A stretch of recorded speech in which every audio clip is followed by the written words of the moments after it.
Muito bem.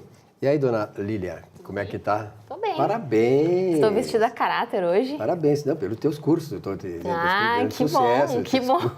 Estou vestida a caráter Tu em pensou nome que era da por minha outra empresa. coisa? Não, é? em nome da minha empresa, que também é vermelha, é né? vermelha, tá. Quer dizer, o único vermelho que essa semana tá em festa é a tua empresa. Tá né? em alta é a minha empresa. Graças a Deus, essa nunca cai. É. Essa não tem secador que chega em tempo.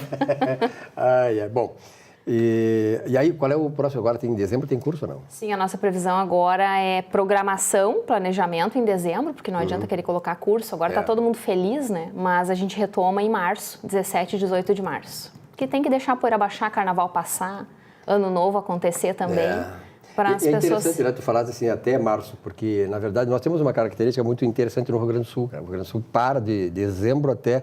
De modo geral, mas nós aqui, particularmente, paramos muito mais ainda, né? Quer dizer, o pessoal vai para as praias e tal, não quer nem saber.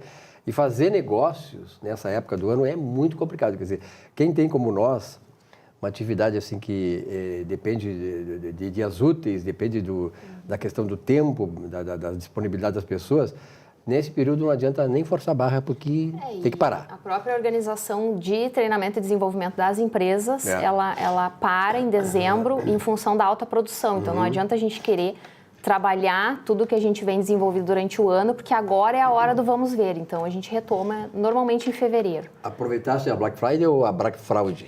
Não, nenhum dos dois. Nenhum dos dois, Tem muita gente que caiu na Black Fraud, né? E não tudo pela metade do dobro. Exatamente, o cara aumentou, depois reduziu. Então, agora tem uma coisa assim, eu vejo assim, às vezes o camarada faz uma promoção de gasolina, né? As pessoas passam a madrugada inteira para economizar 25 pila. Quer dizer, sinceramente, eu acho que, será que vale a pena o esforço, o camarada passar a madrugada inteira para economizar 25 pila? Bom, enfim, cada um, né, sabe onde é que... Depende do valor da hora de cada um, né? Eu jamais faria um troço desse aí. Enfim, mas cada um. Bom, nós estamos agora nesse espaço que nós criamos o espaço literário, sabia, né? Um arsenal. Então nós temos um arsenal de livros e a Deise Bayer está aqui conosco. Deise, prazer em te conhecer pessoalmente. A Deise estava, no dia que nós lançamos lá no dia 2 de novembro, na Feira do Livro, lançamos o nosso livro, que até eu quero recordar aqui. A Deise estava lá também lançando o livro dela e sobre o livro dela que nós vamos falar. Mas eu quero lembrar que o nosso está lá na Cameron, lá no aeroporto Salgado Filho, nos shoppings na Cameron, no IDC e também aqui no bairro Menino Deus, que tem uma grande saída na livraria Tonel, na José de Alencar, 930, com o Agostinho e a Vênica ali, porque interessante, né? Essa coisa de bairro, as pessoas vão lá e tal, e se interessam, porque realmente a obra, ela sugere muitas coisas importantes, porque realmente a Reforma Protestante tem muito a ver com o nosso caráter de desenvolvimento econômico. Ela, sobretudo, não foi um movimento religioso, eu sempre digo isso, mas foi um movimento principalmente econômico, mudou nas estruturas econômicas do mundo. Deise, o que te levou? O teu livro, a Deise tem uma coleção de livros, tem 4, 5 livros. O 5º livro foi lançado, Cais do Alheio, que ela lançou lá na Feira do Livro. O que te levou? É poesia, né? Eu escrevo só poesia. O que te levou assim a... Que eu tive uma relação de amor e ódio com metáfora, né? E aí eu digo, acho que é por aí, porque contos eu não tinha muita essa coisa do início, meio e fim, que tem que ter algo diferente no meio. E eu digo, não, vou para a poesia que eu me sinto mais tranquila depois da relação de ódio. E aí como é que tem 4, 5 livros, né? Então, esse é o quinto, o último é o 5º livro. Qual é, digamos assim, alguma coisa em comum deles? Na verdade, em comum não. Eu tento inovar a cada livro, alguma coisa trazer de diferente, né? Esse último, por exemplo, eu fiz 2 capítulos, em que o segundo se chama Mar Aberto. Eu tentei fazer, tipo, uma narrativa poética, né? Uma forma diferente de apresentar a poesia, embora continue sendo, para mim, poesia, né? Mas ela vem em formato de narrativa, então... E as pessoas hoje em dia, porque na verdade a poesia é uma coisa assim que depende muito do estado de espírito da pessoa também, né? Da formação... Tem que se ter uma certa predisposição e uma concentração e voltado para poesia. Tu gosta de poesia? Existe uma certa ordem que rege também, mas com a narrativa já saiu um pouco dessa ordem, né? Criou um processo novo. Acho que sim. Acho que sim. Não, a gente tem que procurar trazer as pessoas para mais perto da poesia, porque eu enxergo a poesia assim, não como literatura propriamente dita, né? Para mim está mais perto da arte, justamente porque a gente pode usar a linguagem de uma maneira inovadora e diferente daquela normalmente usada, né? Principalmente quando tu narra, tem uma história a contar, né? Então, por isso eu aproximo muito, o meu trabalho eu considero um trabalho de arte. E aí, poesia está dentro disso, né? Tem que se aproveitar para transmitir e para tornar mais público a arte. E as crianças, digamos assim, os jovens e a poesia? Porque o jovem tem, assim, digamos assim, a predisposição de ler poesias?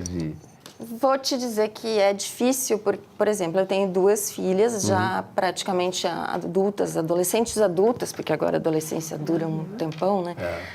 Que não têm o costume de ler, mas quando elas leem, elas preferem a narrativa, a história, alguma coisa né, ligada a personagens.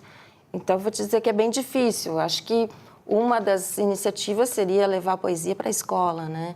Convidar autores, fazer leituras, fazer oficinas, mini oficinas, né? É muito interessante a oficina. É bom a gente fazer para exercitar esse lado criativo, assim. E que essa iniciativa ainda é muito pequena, assim.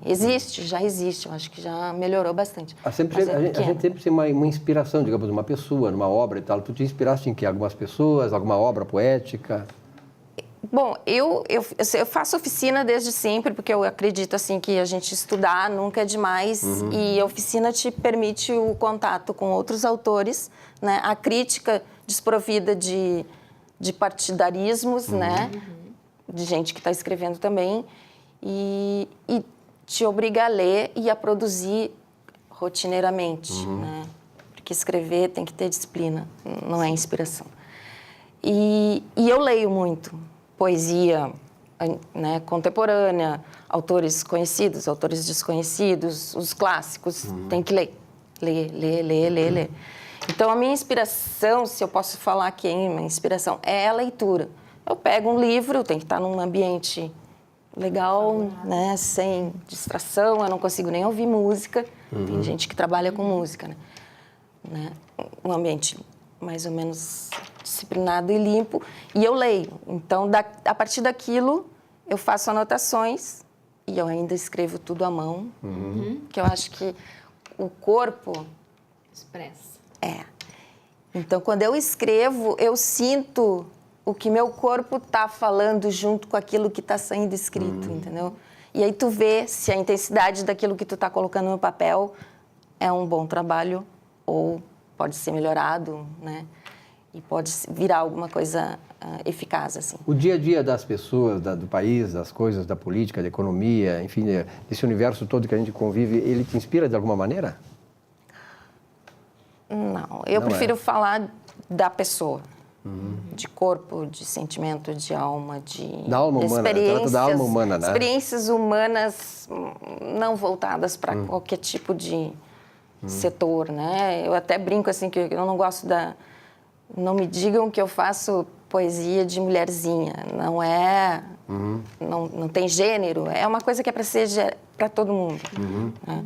Eu acho que a linguagem não é muito tranquila, assim, porque muita gente me diz, mas para entender, eu não entendi essa palavra aqui. Né? Eu digo, ai, que bom que tu não entendeu, porque daí tu vai lá e procura. Se fosse fácil, né? Qual o objetivo de tu fazer alguma coisa fácil, né? Que não instigue, que não desacomode as pessoas. O que já me chamou a atenção é esse aqui, no de dentro. Então, alguma coisa a mais nos diz, né? Interessante. Os títulos dos livros sempre são bem difíceis para mim, porque a última coisa que eu consigo fazer é o título. Mas geralmente tem dado certo, porque aí as pessoas meus editores já sabem que o mais difícil é o título, então eles sempre me dão. Interessante, e a primeira coisa que eu faço é o título. Eu não consigo. Eu penso primeiro no título e depois eu... Pois tem muita gente que a partir dali escreve. Eu não uso título nos meus poemas, nenhum tem. Olha, raramente 1 ou 2 tem. E o título do livro também é uma jornada, assim.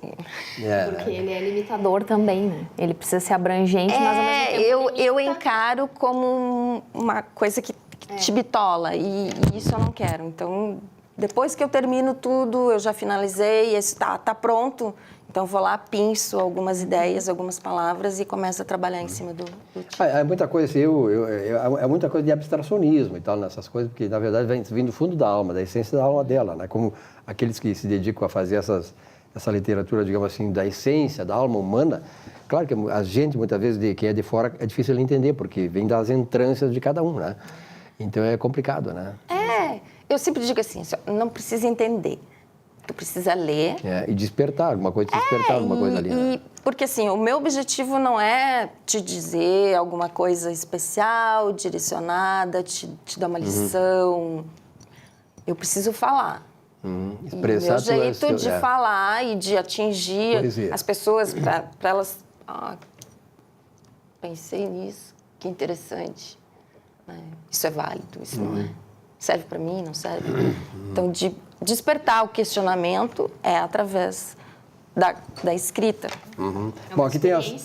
Aqui, ó, tramas de orvalho, né? Tramas de orvalho. Isso. Breu brendado. Breu rendado. Breu rendado, eu tô sem óculos, né? Córrego de amarras, né? O nu de dentro, que a Lília gostou, porque fala em nu, de nu é com ela. É uma coisa... E cais do alheio. Isso me despertou Cai do alheio, tá? Bom, essa tua título tem que despertar o interesse do leitor, né? Que brilhou os olhos dela quando ela enxergou esse nu aqui. Mas não é um nu de nudes, é um nu de trabalhar o interno. Tanto que a figura é um olho, né? Se tu olhar bem, claro. Bom, quem quiser ter contato com a tua obra, como é que faz? Eu tenho um site agora que vamos lá então. Bem novinho, daisybeyer.com.br. Eu estou no Facebook como autora também, Daisy Beyer é o meu nome. Daisy Beyer, acaba de estar B-E-I-R. B-I-E-R, isso.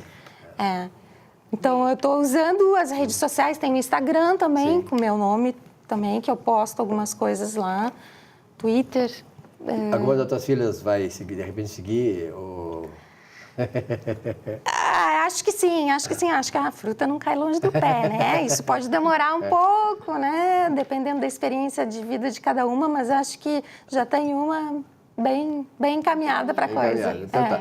Daisy, muito prazer te conhecer pessoalmente. Parabéns, Obrigada. Sucesso, que temos aí mais obras agradeço. divulgadas, né? Com certeza a leitura de uma obra dessa pode engrandecer, pode despertar nas pessoas com sentimentos maravilhosos. E acho que toda obra que se faz com esse intuito, falando da sua essência, é capaz de nos transmitir algumas coisas boas para a vida, né, Lília? Com certeza. Então, tá, um rápido intervalo, já voltamos aqui com o nosso Economia e Desenvolvimento. Até já.